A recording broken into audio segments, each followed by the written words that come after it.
জনৈক ব্যক্তি তার স্ত্রীকে তালাক দেওয়ার 40 দিন পর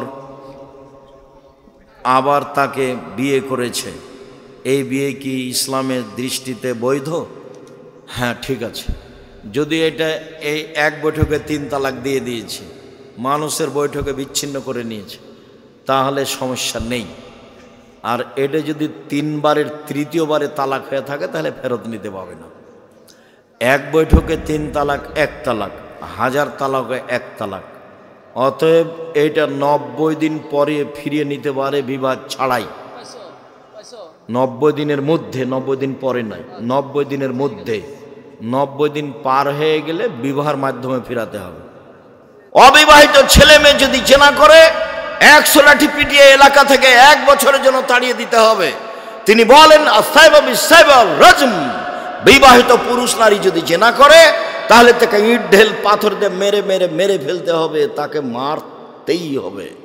বিবাহ করার পরে জেনায় লিপ্ত হলে তার বেঁচে থাকার পৃথিবীতে কোনো পথই নেই। 3 শ্রেণীর মানুষকে হত্যা করতে হয়, 2 শ্রেণীর মানুষের বাঁচার পথ আছে। এক, কেউ বলল আমি কোরআন মাজিদ মানি না, তাহলে ও মোরতাদ, সরকারিভাবে তাকে হত্যা করতে হবে। সরকারিভাবে তাকে ফাঁসির মঞ্চে নিয়ে যাওয়া হয়েছে, ফাঁস গলায় দেওয়া হবে। ও বলছে আমার ভুল হয়েছে, আমার ভুল হয়েছে, আমার ভুল হয়েছে। কোরআন মাজিদ আল্লাহর বিধান, আল্লাহর কালাম, আমি ভুল স্বীকার করলাম, তখন তাকে ফাঁস থেকে নামিয়ে নিতে হবে। পাপ ছিল হত্যার। 2, কেসাস। আপনি আমাকে হত্যা করেছেন, আমার বাপ আপনাকে হত্যা করে নেবে, এর নাম কেসাস। কোরআন মাজিদে উল্লেখ হয়েছে আয়াত, কত হাদিস। এখন আপনার কেসাস হিসাবে আপনাকে ফাঁসির মঞ্চে নিয়ে যাওয়া হয়েছে, আপনি আমাকে হত্যা করেছেন, এখন আপনার গলায় ফাঁস দেওয়া হবে। তখন আমার বাপ মা চিল্লাচিল্লি করে বলছে আমরা মাফ করে দিলাম, কেসাস নেব না, আমরা মাফ করে দিলাম, কেসাস নেব না। তাহলে তাকে ফাঁস থেকে নামিয়ে নিতে হবে। পাপ ছিল হত্যার যোগ্য, কিন্তু ফাঁসি হলো না। 3, বিবাহ করার পরে যদি কেউ জিনায় লিপ্ত হয় তাহলে তাকে ইট ঢেল পাথর দিয়ে মেরে মেরে মেরে ফেলতে হবে, ফাঁসি দিতে হবে। বেঁচে থাকার পৃথিবীতে কোনো পথঘাট নেই। 1 মিনিট। গামেদ সম্প্রদায়ের একজন মহিলা এসে বলছে আল্লাহ রসুলকে, তাহির নিয়া রাসূল, আল্লাহ রসুল আমাকে পবিত্র করেন। মহিলা এসে বলছে, তখন আল্লাহ রসুল বলছেন ইরজাই, বাড়ি ফিরে যাও, আস্তাগফিরুল্লাহ, আল্লাহর নিকটে ক্ষমা চাও, ও তুবি ইলাইহি, তুমি তওবা করো, তোমার পাপ ক্ষমা হয়ে যাবে।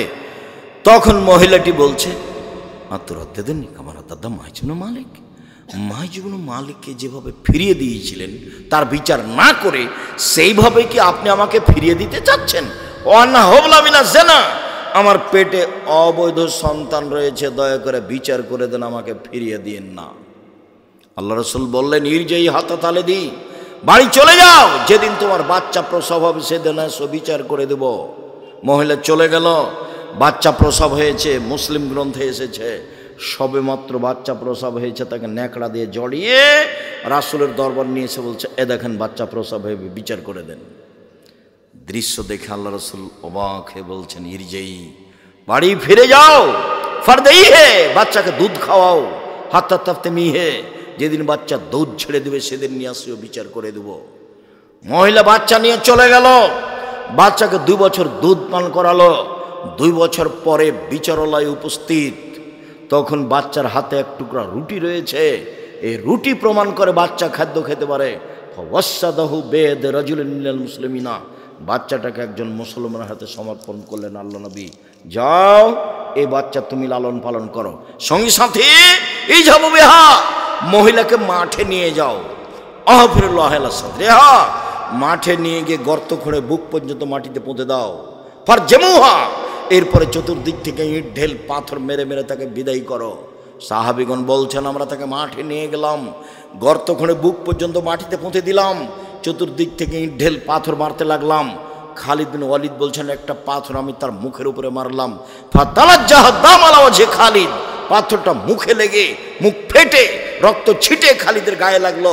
ফাসাব্বাহা, খালিদ তাকে গালি দিয়ে বসলেন এমনটা হতে পারে, ছি ছি ছি ছি ছি ছি, একজন জেনাকারিনী মহিলার গায়ের রক্ত আমার গায়ে লাগলো, এমনটা কিছু হতে পারে? আল্লাহ রসুল বলেন মারে না খালিদ, খালিদ থামো, গালি দিও না। লাকাদ তাবাত তাওবাতান লা তাওবা সাইব মাকসাল্লাহ গফির লাহু। এ মহিলা এত ক্ষমা চেয়েছে, এ মহিলা এত তওবা করেছে, এ মহিলা এত ক্ষমা চেয়েছে, এ মহিলা এত তওবা করেছে। যদি বড় থেকে বড় পাপী এভাবে তওবা করে তবে তার পাপ ক্ষমা হবে। খালিদ, একে গালি দিও না। আবার তিনি বলেছেন, খালিদ, মদিনার লোককে যদি তার তওবা ভাগ করে দেওয়া হয় সবার পাপ ক্ষমা হয়ে যাবে। তারপরে তিনি তার জানাজা করলেন, কাফন দাফন করলেন। তার মানে তিনি ঘোষণা দিলেন তার পাপ ক্ষমা হয়ে গেছে। 1 2 জানাজা করলেন মানে তার পাপ ক্ষমা হয়ে গেছে। 3 কাফন দাফন তিনি নিজে করলেন মানে তার পাপ ক্ষমা হয়ে গেছে। এরপরেও পৃথিবীর এত বড় মানুষ, পৃথিবীর ইতিহাসে এত বড় দামি মানুষ জন্ম নেয়নি, কেউ নেবেও না কেউ। বিচারের মাঠে তিনি যা বলবেন তাই হবে। তার নাম মুহাম্মদ সাল্লাল্লাহু আলাইহি সাল্লাম। এত বড় মানুষ বুঝতে পারলেন তার পাপ ক্ষমা হয়ে গেছে, কিন্তু তাকে মাফ করতে পারলেন না। যাও, তোমার বিচার হবে না, তোমার তওবা কবুল হয়ে গেছে, তোমার শাস্তি হবে না, এই কথা তিনি বলতে পারলেন না। মানে তিনি শরীয়তের কাছে নিজেই জিম্মি। মানে বিবাহ করার পরে কেউ যদি জেনায় লিপ্ত হয় তাহলে তার বেঁচে থাকার পৃথিবীতে কোনো পথ নেই। এরপরেও যদি বিচার না হয়, আল্লাহর কাছে যদি কান্নাকাটি করে ক্ষমা চায়, তাহলে এই পাপ ক্ষমা হবে ইনশাআল্লাহ। কিন্তু যার বদনাম করেছেন দোকানে বসে, সেই পাপ আল্লাহর কাছে ক্ষমা চান দেখি। বুঝাতে পারিনি গীবাত কাকে বলে। যদি আমি বুঝাতে না পারি তাহলে আমার ব্যর্থতা। কথা সত্য, কিন্তু আপনাকে বুঝাতে পারলাম না। আমি বলেছি জিন্দেগিতে কখনো আর ওই দোকানের সামনে বসবেন না। আড্ডা পিটা চিরদিনের জন্য হারাম। 2 জন যেখানে আছে সেখানে যাবেন না। জমি চাষ করে খান, উপার্জনের পথ 4টে। দিন মজুরি করে খান, বাস সন্ধ্যায় সময় শেষ, মরে গেলাম, দুনিয়া শেষ। তারপরে আপনি চাকরি করে খান, ছোট হোক বড় হোক যেটাই হোক না কেন বৈধ। জমি চাষ করে খান, ব্যবসা করে খান। আমি কলার বিক্রি করে চকলেট বিক্রি করে খেতে হবে এই কথা আমি বলিনি। আমি চকলেট বিক্রি করে খেতে হবে মানে বলেছি কম থেকে কম পয়সার ব্যবসা করো। শ্বশুরের কাছে যৌতুক নিও না। ভিক্ষা করা টাকা দিয়ে চাউল কিনে ভাত খেয়ে ইবাদত কবুল হবে। শ্বশুরের কাছে টাকা নিয়ে ওই টাকা দিয়ে চাউল কিনে ভাত খেয়ে ইবাদত কবুল হবে না, এটাই চূড়ান্ত। তখন আমি বলেছি ভিক্ষা করে খাও। শ্বশুরের কাছে টাকা নিলে কেন? আরে ভিক্ষা করে খাবো কেন? মানুষের বাড়িতে কাজ করে খাবো। আব্দুর রাজ্জাক সাহেব, ভিক্ষা করার কথা বলেন কেন? আমি তোমাকে ভিক্ষা করার কথা বলিনি। আমি তোমার বাপকে নিন্দা করেছি। তোমার বাপ কেন মানুষের টাকা নিল? তোমার বাপকে আমি এই জিনিসটা বলতে চেয়েছি, তোমাকে বলতে চেয়েছি। তোমার বাপের মুখ কালো হয়ে আছে, দেখো তুমি এখন পাশে। তুমি টাকা নিয়েছো, তোমার বাপ তো জানে, তোমার মা তো জানে। শ্বশুরের কাছে টাকা নিলে কেন? বছর শেষে একটা লুঙ্গি কিনে দিতে বলেছি শ্বশুরকে। আব্বা, আমি গরিব মানুষ, দিনমজুরি করে খাই, দেন একটা লুঙ্গি নেন, আমি আপনার জন্য উপহার কিনেছি। 15-20 বছর যাবৎ মানুষ করে মেয়েটা তোমার হাতে দিয়েছে, তুমি শুকরিয়া আদায় করো না কেন? তুমি তাকে গালি দাও কেন? তুমি তার নিন্দা করো কেন? তুমি শ্বশুর বাড়িতে যাবো না বলে রাগ করো কেন? একটু বিভাষাতে লাগলে তুমি বাঁকা হয়ে বসে থাকো, আমি যাব না, আমি যাব না। তখন তোমার শ্বশুর পা ধরে, তোমার শাশুড়ি পা ধরে, তোমার শ্যালকেরা পা ধরে। তুমি কি পেয়েছো? কি হয়েছো তুমি এমন? শ্বশুরের সাথে কথা বলো না, রাগ করে থাকো কেন? থাকবা, ভদ্র হতে শিখো, কাজ করে খেতে শিখো। ভদ্র হতে শিখো, কাজ করে খেতে শিখো। মানুষের বাড়িতে কাজ করে খালো, নিজের একটা গর্ব বহাল থাকবে। সম্মানিত দিনী ভাই বোন, বলছিলাম জেনা মহাপাপ। এরপরে যদি আল্লাহর দরবারে ক্ষমা চাই, ক্ষমা হয়ে যাবে ইনশাআল্লাহ। মানুষের বদনাম করে আল্লাহর দরবারে ক্ষমা চাইলে ক্ষমা হবে না। জুবাইর ইবনে মুতঈম রাদিয়াল্লাহু তাআলা আনহু বলেন, রাসূল সাল্লাল্লাহু আলাইহি ওয়াসাল্লাম বলেছেন, লা ইয়াদখুলুল জান্নাতা কাত্তাবুর লাউমাম। যারা চুগলখড়ি করে, যারা বদনাম করে, যারা গীবাত করে, তারা জান্নাতে যাবে না, তারা জান্নাতে প্রবেশ করবে না। যেসব পাপের কারণে সরাসরি জাহান্নাম ঘোষণা হয়েছে, তার একটি বড় পাপ হলো গীবাত। এই ছেলে, বসো, পরিবেশ নষ্ট করে না যেন কেউ। একটু ধৈর্যের পরিচয় দেন। আপনার বিরক্তির আগে আমরা কথা শেষ করব ইনশাল্লাহ। আপনি দয়া করে কোনো কাজ দেখাবেন না। দোকানপাটে বসে আছেন কেন? আজকেই বাজার করতে হবে? এটা তো হলো নিম্ন শ্রেণীর মানুষের কাজ, এটা হলো ইতর শ্রেণীর মানুষের কাজ। আপনি না বলবেন আব্দুর রাজ্জাক সাহেব আমাদেরকে নিম্ন শ্রেণীর ইতর শ্রেণীর বললেন? আরে আমি তো এই ভাষা বললাম, আল্লাহ এর চেয়ে বেশি করে বলেছে। আল্লাহ বলছেন বুঝে না ওরা অন্তর আছে, বুঝে না, দেখেও দেখে না ওরা চক্ষু আছে, দেখে না, শোনেও শোনে না ওরা কান আছে, শোনে না। উলায়েকা কালানাম, তারা পশু প্রাণীর মতো, তারা গরু ছাগলের মতো, তারা কুকুর শ্রীগের মতো, বালুমাজাল বরং তার চেয়ে খারাপ। আমি এখানে কোরআন হাদিসের কথা বলছি, আপনি দোকানে বসে আড্ডা পিটেন, মানে কি বুঝাতে চান আপনি আমাকে? আজকে জিলাপি কিনতে হবে, আজকে মিষ্টি কিনতে হবে, আজকে ওখানে চা খেতে হবে, এই কোন হিসাব? এটাই মানবতা? একই ভালো বলা হয়?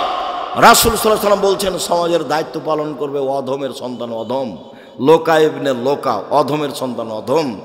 এটা হলো বাংলা ভাষা, আর এটা এলাকা হিসেবে ভাষা নিতে পারেন। তখন আমি বলেছি রংপুর, দিনাজপুর, লালমনিরহাট, নীলফামারী, কুড়িগ্রাম, পঞ্চগড়, ঠাকুরগাঁ, গাইবান্ধা, বগুড়া, জয়পুরহাট, এসব এলাকার ভাষায় সমাজের যেদিন লোক দায়িত্ব পালন করবে, বেন্যার বাচ্চা বেন্যা। আর চাঁপাইনবাবগঞ্জ, রাজশাহীর ভাষায় ছোট লোকের বাচ্চা ছোট লোক। আমি এই কথা বলিনি, ভাষাটা আল্লাহ রাসূল বলেছেন, লোকা ইবনে লোকা, অধমের সন্তান অধম, নিম্ন শ্রেণীর সন্তান নিম্ন শ্রেণীর লোক। আর ঢাকার ভাষা, আমি ভাষাটা বলতে পারলাম না, অমুকের পোলা অমুক, এই ভাষা আমি আপনার সামনে বলতে পারলাম না। আল্লাহ রাসূল বলছেন সমাজের যেদিন দায়িত্ব পালন করবে এইরকম মানুষ, লোকা ইবনে লোকা, বাংলা ভাষা অধমের সন্তান অধম, নিম্ন শ্রেণীর লোকের ছেলে, নিম্ন শ্রেণীর লোক যেদিন সমাজে দায়িত্ব পালন করবে। আমি কি করতে পারি? মুহাম্মদ সাল্লাল্লাহু আলাইহি ওয়াসাল্লাম এইভাবেই বলছেন। একজন পল্লীর বেদুন মানুষ এসে বলছে মাতা সাত, কিয়ামত কবে হবে? তখন আল্লাহ রাসূল বলছেন এই যা উসসাদাল আমর, এই যে জয়াতিল আমানাত ফান্দাজের সাত, যেদিন 10 পয়সা ধ্বংস করা হবে সেদিন কিয়ামত হবে। তখন পল্লীর অশিক্ষিত মানুষ বলছেন যে 10 পয়সা ধ্বংস করা হলে কিয়ামত হবে, এই ভাষা আমি বুঝতে পারলাম না। তখন আল্লাহ রাসূল বলছেন এই যা উসসাদাল আমর ইলা গায়রি আহলি ফান্দাজের সাত, যেদিন দায়িত্ব অযোগ্য মানুষের হাতে তুলে দেওয়া হবে সেদিন কিয়ামত হবে। হেডমাস্টার অযোগ্য, হেড মাওলানা অযোগ্য, প্রিন্সিপাল অযোগ্য, ভাইস চ্যান্সেলর অযোগ্য, জেল সুপার অযোগ্য, মেম্বার, চেয়ারম্যান, এমপি, মন্ত্রী, ডিসি, এডিসি, দায়িত্বশীল যে যেখানে দায়িত্ব পালন করে যখন অযোগ্য হবে তখন কিয়ামত হবে। সবাই আত্মসাৎ করবে, টাকা মেরে খাবে, সেদিন কিয়ামত হবে। দেখেন মরণ একদিন আসবে, বইয়ে বইয়ে বিস্তারিত লিখে রেখেছি সব। জেনা এমন ভাবে বেড়ে যাবে, গাধা যেমন গাধীর সাথে মিলে লজ্জা বোঝে না, ষাঁড় যেমন গাভীর সাথে মিলে লজ্জা জানে না, মানুষ সেদিন খোলা মাঠে জেনা করবে, লজ্জা বুঝবে না। জেনা মানুষের কাছে পাপের কাজ নয়। 3টা পাপের কারণে ভূমিকম্প হবে, ভূমিকম্পে মানুষ আতঙ্কিত। 3টা পাপের কারণে ভূমিকম্প হবে। 3টা পাপের কারণে সন্ধ্যায় ছিল মানুষ, সকালে হবে শোর বানর, সন্ধ্যায় থাকবে মানুষ, সকালে হবে শুক্র বানর। সব সমস্যা নেমে আসবে 3টা পাপের কারণে। এক, এই যে সারিবুল খমুরা, মানুষ যখন নেশাদার দ্রব্য পান করবে তখন 3টা বিপদ নেমে আসবে। তার একটা হলো ভূমিকম্প। 2, জাহরাতুল কায়নাত, মেয়েরা যখন নাচবে, সব মোবাইলে মেয়ে নাচে, সব দোকানে মেয়ে নাচে, প্রায় সব বাড়িতে মেয়ে নাচে, প্রায় সব ঘরে মেয়ে নাচে। ভূমিকম্প তো স্বাভাবিক ব্যাপার। মেয়েরা যখন নাচবে তখন ভূমিকম্প হবে। জারাবুবিল মাযিব, যখন বাদ্যযন্ত্র বাজবে, সব মোবাইলে বাজনা বাজে, সব দোকানে বাজনা বাজে, প্রায় সব বাড়িতে বাজনা বাজে। ভূমিকম্প দেরি হচ্ছে, এটাই আলহামদুলিল্লাহ। রাসূল সাল্লাল্লাহু আলাইহি ওয়াসাল্লামের কথা অনুপাতে দেরি হওয়ার কথা নয়। সম্মানিত দিনী ভাই বোন, বলছিলাম রাসূল সাল্লাল্লাহু আলাইহি ওয়াসাল্লাম বললেন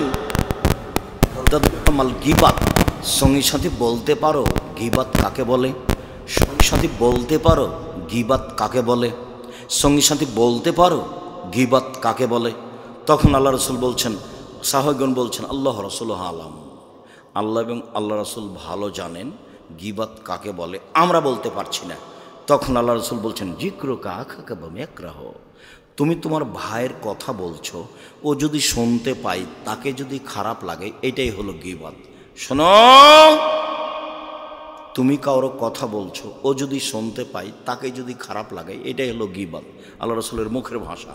আল্লাহ রাসূল গীবাতের সংজ্ঞা দিচ্ছেন, পৃথিবীর মানুষ শুনে রেখো, তুমি কারো কথা বলছো, ও যদি শুনতে পাই তাকে যদি খারাপ লাগে, এটাই হলো গীবাত। এই পর্যন্ত আল্লাহ রাসূল বলতেই সাহাবীগণ বলে উঠলেন আরে তাই ইনকানা ফিয়া মাকুলো, আল্লাহ রাসূল যদি চুরি করে থাকে আমি বলি চোর, তাহলেও কি গীবাত? আল্লাহ রাসূল যদি জেনা করে থাকে আমি বলি জেনাকার, তাহলে কি গীবাত?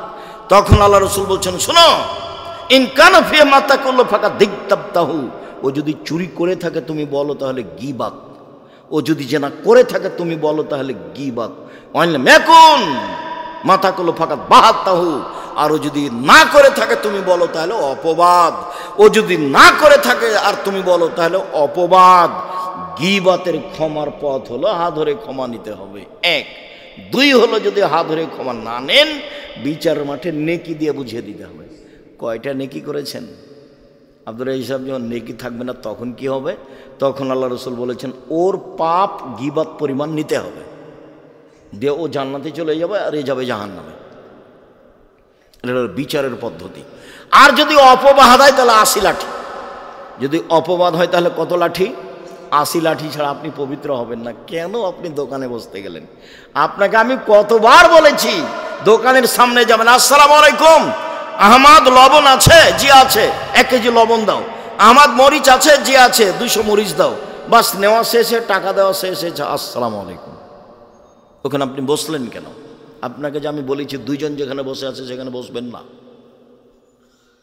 আর আপনার বাড়িতে কোনো মহিলা মানুষ গেছে ধান চাউল কর্জ নিতে, তখন গিয়েই বলছে আর শুনেছো বুবু, চাঁপে নওয়াজের ভাষা, এখন এই সিরাজগঞ্জে বুবু বলে কি না আমি জানি না, শুনেছো বুবু এই ঘটনায় অমুক মেয়ের কথা শুনেছ? তখন আপনার স্ত্রী বলে চুপ থাকেন, মুখ খুলবেন না, মানুষের বদনাম করেন কেন? আর একবার মুখ খুললে আপনাকে আমি চাউল কর্জ দেব না, জান। আর আপনার ওই স্ত্রীর যদি স্বভাব হয় কি বলো তো একটু বসেলে, আরে বসো, পরে আগে বলো না, তাহলে কি হবে? গীবাত আবার শুনতে ভালো লাগে। আর যে শত্রু পক্ষ, ওর যদি গীবাত হয় আরো ভালো লাগে। আর এমন শান্তি পায়, ও যদি বিপদে পড়ে তাহলে বলে ঠিক হয়েছে। বিপদগ্রস্ত ব্যক্তি যদি শত্রু হয় তাহলে খুব খুশি। আমি নিজে চোখে গরু জবাই করতে দেখেছি, যে খুশি হয়েছে তাকে কি জবাই করতে দেখেছি? গরু জবাই করতে দেখেছি। কেন? ও বিপদে পড়েছে সেই জন্য।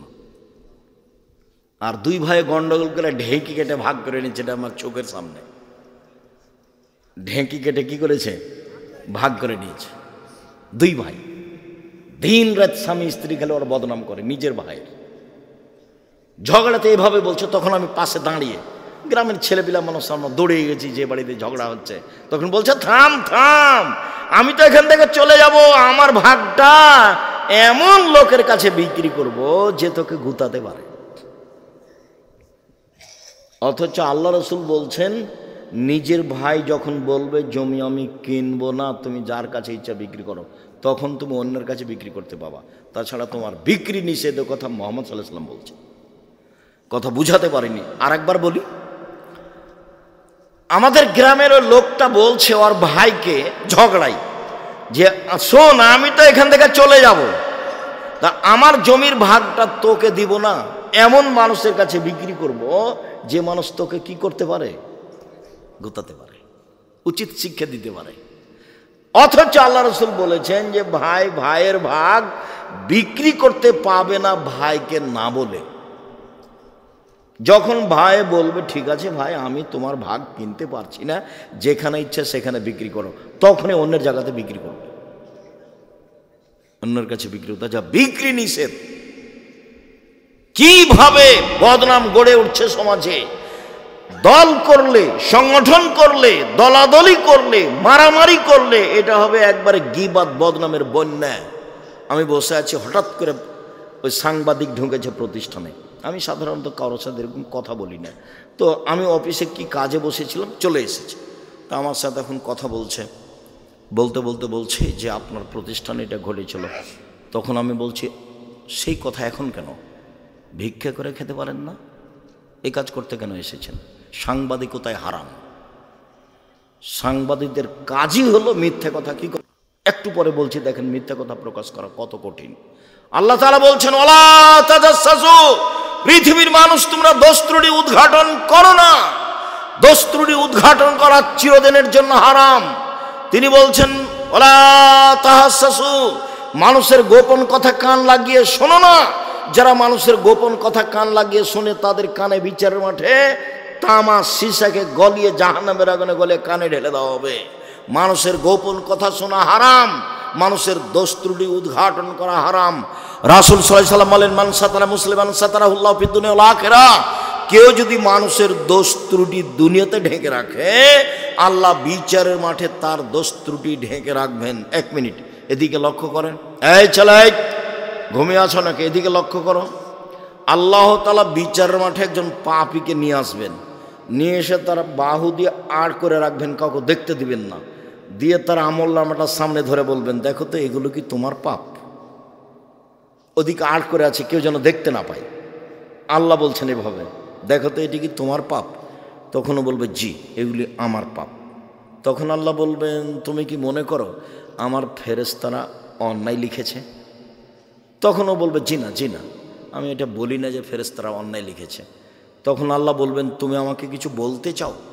তখন লোকটা বলবে জি না, আমি কিছু বলতে চাই না। তখন আল্লাহ বলবেন শোনো, তোমার একটা ভালো অভ্যাস ছিল, তুমি মানুষের দোষ ত্রুটি ঢেকে রাখতে। তুমি মানুষের দোষ ত্রুটি ঢেকে রাখতে পারো, আমি আল্লাহ হয়ে তোমার দোষ ত্রুটি ঢেকে রাখতে পারি না। যাও, তোমার বিচার হবে না, তোমাকে মাফ করে দিলাম। বলেন সাংবাদিকের কি হবে? ওর আর কোনো রুজির পথ নেই। আমি ভিক্ষা করে খেতে বলছি, এটা তো একটা গতি আমার, দিনমজুরি করে খাবে। আরো দুনিয়াতে অনেক পথ আছে। চকলেট বিক্রি করেই খেতে হবে তা তো নয়, কলা বিক্রি করে খাবে, জুতা স্যান্ডেল বিক্রি করে খাবে, কাপড় চোপড় বিক্রি করে খাবে। অনেক পথ আছে উপার্জনের। এই অটো চালানোর চেয়ে, অটো দিয়ে রাস্তা ঘেরার চেয়ে ব্যবসা করা ভালো। জুতা স্যান্ডেল রাস্তায় বিক্রি করো, অত রিক্সের উপরে বোঝা নিতে গেলে কেন? ছোট থেকে ছোট ব্যবসা করো। সত্যবাদী বিশ্বস্ত ব্যবসায়ীরা কোটিপতি, জান্নাত কিনবে কোটি টাকার ব্যবসা করে। আমি জান্নাত কিনবো জুতা স্যান্ডেল বিক্রি করে ফুটপাতে। আমি বিশ্বস্ত, 10 টাকা দিয়ে জুতা কিনেছি, 12 টাকা বিক্রি করব, 40 টাকা বিক্রি করব না। ঢাকা বাইতুল মোকাররমে চতুর্দিকে জুমার দিন জিনিস বিক্রি হয়, কাপড় চোপড়। একজন বলছে পাঞ্জাবি, তখন আর এক বলছে 3000। একজন বলছে পাঞ্জাবি, তখন আর একজন বলছে 3000। তার মানে সন্ধ্যা পর্যন্ত পাঞ্জাবি বিক্রি হলো 3000 টাকা করে।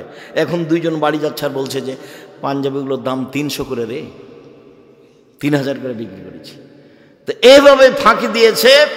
আপনি 3 মাস পরে গিয়ে দেখেন আর দোকানও নাই, লোকটাও নাই, কিছুই থাকবে না। মিথ্যা কথায় ফাঁকি দিয়ে ব্যবসা করলে এমনি হারাবে, ওটা রাসূল বলেছেন। এখানে যেমন বলেছেন সত্যবাদী বিশ্বস্ত ব্যবসায়ীরা নবীদের সাথে থাকবে, ওটাও তো এমন বলেছেন মিথ্যা কথা ফাঁকি দিয়ে ব্যবসা করলে সব কিছুই হারাবে। সম্মানিত দিনী ভাই বোন, রাসূল সাল্লাল্লাহু আলাইহি ওয়াসাল্লাম বলেন লা তুজুল মুসলিমিনা, পৃথিবীর মানুষ তোমরা মুসলমানকে কষ্ট দিও না। ওয়ালা তুয়াইরু, তাদের নিন্দা করো না। ওয়ালা তাত্তাবি আওরাতিহিম, তোমরা মানুষের পিছনে পড়ো না। মাইয়াত্তাবি আওরাত আখিল মুসলিম, পৃথিবীর কোনো মানুষ যদি কোনো মানুষের পিছনে পড়ে, বদনামের পিছনে পড়ে, ইত্তাবিল্লাহ আওরাতাহু, তাহলে আল্লাহ তার পিছনে পড়ে যাবেন। ওমাই ইত্তাবি আওরাতাহু ইয়াবজাহু ওয়ালাউ কানা ফি জাওফির আলী, আর যার বিরুদ্ধে আল্লাহ চলে গেছেন, আল্লাহ তাকে অপমান করেই ছাড়বেন। ও যদি মানুষের বদনাম করার পরে ওর বাহনের পেটের ভিতরে ঢুকে যায়, একটা মানুষের বদনাম করার পরে ও তার উটের পেটের ভিতরে ঢুকে গেছে, কথার কথা পাথরের মধ্যে ঢুকে গেছে, তবু আল্লাহ সেখানে কি করবেন? তাকে অপমান করেই ছাড়বেন। ভুলেও কোনোদিন মানুষের পিছনে পড়বেন না, নইলে আল্লাহ আপনার পিছনে পড়ে যাবে, তখন আপনি আর টিকতে পারবেন না। আল্লাহর সাথে মোকাবেলা করে আপনি পারবেন? টিকতে পারবেন না। ফেন্সুগঞ্জ সিলেটের ওসি বলছে আপনি সিগনেচার করেন, মামলা আমি চালাবো।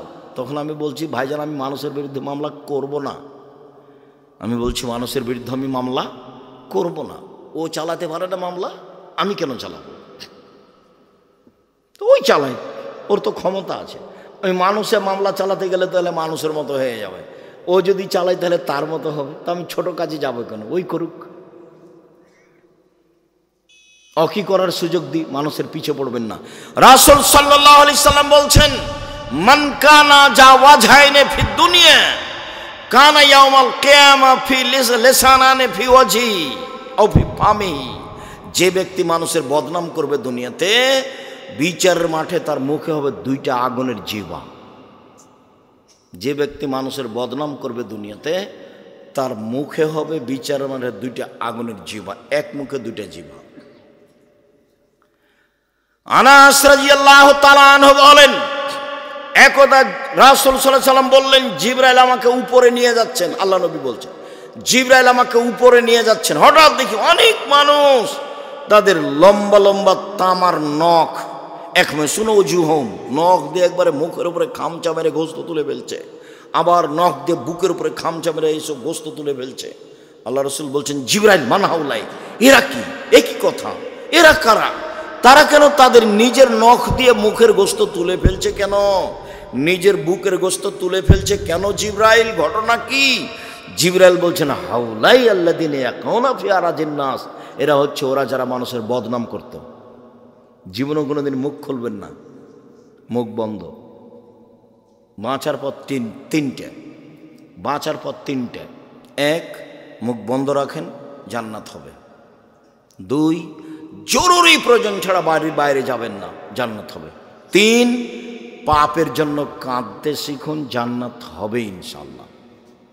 রাসূল সাল্লাল্লাহু আলাইহি ওয়াসাল্লাম বলেছেন গাভীর বাঁট ওলান থেকে চাপ দিয়ে দুধ বের করে ভিতরে ঢোকানো যায় না, যেমন আল্লাহর ভয়ে কাঁদে যে সে জাহান্নামে যাবে না তেমন। কতদিন বলেছি, একাই নির্জনে আল্লাহর ভয়ে কাঁদতেছে কোন পাপকে সামনে রেখে। যার চোখের পানি আল্লাহর ভয়ে ঝরে, ওর গাভীর বাঁটে আবার দুধটা ঢোকানো যেমন অসম্ভব, দহন করার পরে তার জাহান্নামে যাওয়া তেমনি অসম্ভব। এ কথা আমি বলিনি, এ কথা মুহাম্মদ সাল্লাল্লাহু আলাইহি ওয়াসাল্লাম বলেছেন। তখন তিনি বললেন পৃথিবীর মানুষ, জাহান্নাম থেকে বাঁচার তিনটা পথ। এক, মুখ বন্ধ রেখো, ভালো কথা ছাড়া মুখে ব্যবহার করো না। দুই, জরুরি প্রয়োজন ছাড়া বাড়ির বাইরে যায় না। আপনি তো ভাত খাওয়ার পরে হাতটাই ভালো করে মুছেন না, খালি চলে যাচ্ছেন দোকানের দিকে, ওখানে গল্প করবেন। সেই জন্য আপনার চরিত্র কেউ না বুঝলে আপনি তো বুঝেন। দোকানে বসে থাকতে আপনাকে ভালো লাগে, আর আপনি মুরব্বী মানুষ, কষ্ট নিয়েন না। আপনি আমার দিনী ভাই, আপনাকে আমি ভালোবাসি। আপনি বাড়িতে টিভি রেখেছেন, রাত 3টার সময় উঠেছেন তাহাজ্জুদ পড়বো বলে, দিয়ে অজু করে কষ্ট করে এখন জায়নামাজে দাঁড়াবেন, তখন মনটা চলে একটু দেখি টিভিটাতে কি আছে, এই সময় একটু দেখি। যেমন টিপ দিয়েছেন তেমনি ভারতে ল্যাংটা মেয়ে চলে এসেছে বিশাল আকৃতিতে। তাহাজ্জুদ কোথায় হারিয়ে গেছে? মন দিয়ে চলে শয়তান, সবসময় শয়তান মনের উপরে চলে। মানুষের ভেতরে দুইটা জিনিস, একটা হলো আত্মা, পাপের আদেশ করে, আর এটা হলো আকল, বিবেক। ও বলে না করা হবে না, ও করা হবে না, সব সময় ঝগড়া করছে দুইজন। আত্মার আকল, আত্মার আকল, আত্মা। ইউসুফ আলাইহিস সালাম বলছেন ইন্না নাফসালা আমারাতু বিসসুই, আত্মা পাপের আদেশ করে। আমি বলি না নিখুঁত আমি, তবে আমি বলছি জুলাইখাকে জাতির সামনে ঘোষণা দিতে হবে আমি অন্যায় করেছি, ইউসুফ করেনি। যখন জেলে বলা গেল, ডাকতে যাওয়া হলো, ইউসুফ আপনাকে দেশের সরকার ডেকেছে, আপনি জেল থেকে বের হন। তখন ইউসুফ আলাইহিস সালাম বলছে জি না, আমি জেল থেকে বের হব কেন? আগে জুলাইখাকে জাতির সামনে ঘোষণা দিতে হবে আমি অন্যায় করেছি, ইউসুফ করেনি। যতক্ষণ পর্যন্ত খোলা মাঠে জুলাইখা ঘোষণা না দিবে, ততক্ষণ পর্যন্ত আমি ইউসুফ জেল থেকে বের হব না। যদিও ইন্না নাফসাল আমারাতু বিসসুই, মানুষের আত্মা পাপের আদেশ করে, মানুষের আত্মা পাপের আদেশ করে। আমি জুলাইখার সাথে অন্যায় করবো কি করবো না সেটা পরের কথা, তবে আগে জুলাইখাকে জাতির সামনে ঘোষণা দিতে হবে। ও বলেছে জুলাইখার স্বামীর সামনে, শোনেন, আমি আপনার অবর্তমানে আপনার আমানতের খেয়ানত করিনি। আমি বের হইনি কেন? আমি কেন বললাম লে আলামা আন্নাহু লাম ইয়াকুন ফিল গাইবে, অদৃশ্যে জুলাইখার স্বামীর অবর্তমানে এইসব অন্যায় করেছে, আমানতের খেয়ানত করেছে, এটা যেন বুঝে নিতে পারে যে আমি অন্যায় করিনি, আমি অন্যায় করিনি, আমি খেয়ানত করিনি আমানতের, আমি জুলাইখার সাথে অন্যায় করিনি। জাতির সামনে ঘোষণা না দেওয়া পর্যন্ত আমি জেল থেকে বের হব না। আমাদের নবী মুহাম্মদ সাল্লাল্লাহু আলাইহি ওয়াসাল্লাম বলছেন, ইউসুফের ধৈর্য আমার চেয়ে অনেক বেশি, ইউসুফের ধৈর্য আমার চেয়ে অনেক বেশি। আমি যদি 12 বছর জেলে থাকতাম আর যদি সরকারের পক্ষ থেকে আমাকে ডেকে পাঠানো হতো, তাহলে আমি বলতাম চলো চলো চলো চলো। এই কথা মুহাম্মদ সাল্লাল্লাহু আলাইহি ওয়াসাল্লাম বলছেন। তাই বলছেন যে ইউসুফের ধৈর্য আমার চেয়ে অনেক বেশি। ইউসুফ বলছেন, জি না, আমি জেল থেকে বের হবো কেন, ওকে ঘোষণা দিতে বলো। তখন জুলাইখা নিজে ঘোষণা দিল জাতির সামনে, আমি অন্যায় করেছি, ইউসুফ করেনি। তখন তিনি জেল থেকে বের হলেন। মেয়ে মানুষ বিপজ্জনক। আল্লাহ রাসূল বলছেন, মা তারাক্তু বাদি ফিতনাতান আযার আল রিজাল মিনাস, আমার জীবনে ছাড়িনি কোনো বস্তু যেটা পুরুষের জন্য বেশি বিপজ্জনক হতে পারে নারীদের চেয়ে। আমার জীবনে ছাড়িনি কোনো বস্তু যেটা পুরুষের জন্য বিপজ্জনক হতে পারে নারীদের চেয়ে। নারী হচ্ছে পুরুষের জন্য সবচেয়ে বিপজ্জনক বস্তু। রাসূল সাল্লাল্লাহু আলাইহি ওয়াসাল্লাম বলেছেন, ইন্নাল মারাতা তুকবালু ফি সূরাতি শায়তান ওয়া তুদবারু ফি সূরাতি শায়তান। মহিলারা শয়তানের বেশ ধরে আসে, মহিলারা শয়তানের বেশ ধরে যায়, মহিলারা শয়তানের বেশ ধরে আসে, মহিলারা শয়তানের বেশ ধরে যায়। শোনন দিনী বোন, আপনাকে আমি নিন্দা করতে আসিনি। আরে আপনাকে আমি শয়তান বলবো কেন? আপনাকে তো আমি খাদিজার মতো মনে করি, আপনাকে আমি আয়েশার মতো মনে করি। দেখবেন 1 মিনিট খাদিজা দেখবেন, আয়েশা 1 মিনিট দেখবেন, দেখায় আপনাকে 1 মিনিট এদিকে দেখেন। এই মেয়ে কথা বলছো কেন? চুপ থাকো। 1 মিনিট দেখায় আপনাকে খাদিজা কাকে বলে, আয়েশা কাকে বলে। এ দেখেন, আয়েশা রাদিয়াল্লাহু তাআলা আনহা বলেন, আমার ঘরে হলো আমার স্বামীর কবর। তখন আমি কবরের পাশে যাই, মাথায় কাপড় দিই না, অত খেয়াল করি না আমি, কেন এটা আমার স্বামীর কবর। কয়দিন পরে সেখানে কবর হলো আমার বাপের, তখন আমি এমনিতে যাই কবরের পাশে, কেন এটা আমার আব্বার কবর, এটা আমার স্বামীর কবর, আমি অত খেয়াল করি না। কয়দিন পরে সেখানে কবর হলো উমারের, আমি আয়েশা উমারের কবরকে লজ্জা করে, একজন বেগানা পুরুষের কবর আছে এখানে, সেদিন থেকে আমি মাথায় কাপড় না দিয়ে কবরের পাশে যাই না। আয়েশা রাদিয়াল্লাহু তাআলা আনহা কবরকে লজ্জা করেন, একজন বেগানা পুরুষের কবরকে লজ্জা করেন আয়েশা রাদিয়াল্লাহু তাআলা আনহা। আর আপনি এখন নগ্ন পোশাকে আছেন, ভ্যানিটি ব্যাগ ঘাড়ে আছে, ফ্যাশন বোরকা আছে, বলেন আমি কি বলতে পারি আপনাকে? নখ বড় আছে, নখে নেইল পালিশ আছে, কি বলতে পারি? এখন আমি নিরুপায় বলেছি যে তোমার বাপ নেই। তোমার বাপ যদি থাকতো তো এমন হলো কেন তুমি বলো? তখন আমি নিরুপায় বলেছি যে দেখেন বাপ কাকে বলে, পিতা কাকে বলে দেখেন। তাহলে আজকে 1 মিনিট বলি, এই ছেলেরা দেখো তো পিতা কাকে বলে, দেখো তো তুমি আজকে তোমার বাপকে চাচা বলে ডাকবে না আব্বা বলে ডাকবা, বিবেচনা করো। আমি নিশ্চিত জানি যে এটা তোমার আব্বা, এটা আমি জানি, কিন্তু আমি তোমাকে কেন বলছি যে এটাকে আর বাপ বলো না চাচা বলো, আমি দুঃখে বলেছি। কেন? তোমার আব্বাকে আমি বুঝাতে পারিনি যে বাপ কাকে বলে। 1 মিনিট। আয়েশা রাদিয়াল্লাহু তাআলা আনহা বলেন, আমরা এক সফর থেকে আসছিলাম, হঠাৎ করে গলার হার হারিয়ে গেল, খুঁজে পাই না, আমরা বড় বিপদে পড়ে গেলাম।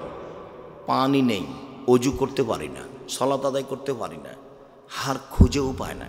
আমি আমার বড় বোনের হারটা নিয়ে এসেছিলাম আসমার, আমি খুব চিন্তিত। জনগণ আমার আব্বার কাছে গেল, আমার আব্বাকে বলল, আপনি কি জানেন আয়েশা কি ঘটিয়েছে? কি ঘটিয়েছে? ও তো গলার হার হারিয়েছে, আমরা খুঁজে পাচ্ছি না, যেতেও পারছি না। তাই এই কথা শুনে আবু বকর সিদ্দিক আমার নিকটে আসলেন। তখন আমার স্বামী আমার উরু রানের উপরে মাথা দিয়ে ঘুমিয়েছিলেন। মুহাম্মদ সাল্লাল্লাহু আলাইহি ওয়াসাল্লাম এসে ফাল্লাকা জানি লাকসাদান সাদিদা, আমার কোমরের উপরে এত জোরে মারলেন, খুব জোরে মারলেন। ওই সময় আমার স্বামী আমার উরু রানের উপরে মাথা দিয়ে ঘুমিয়েছিলেন। উনি যদি ঘুমিয়ে না থাকতেন তাহলে আবু বকর সিদ্দিকের মায়ের কারণে, আমার বাপের মায়ের কারণে আমি দূরে সরে যেতাম। 1 মিনিট কথা বলার পূর্বে আর একটা কথা বুঝাই।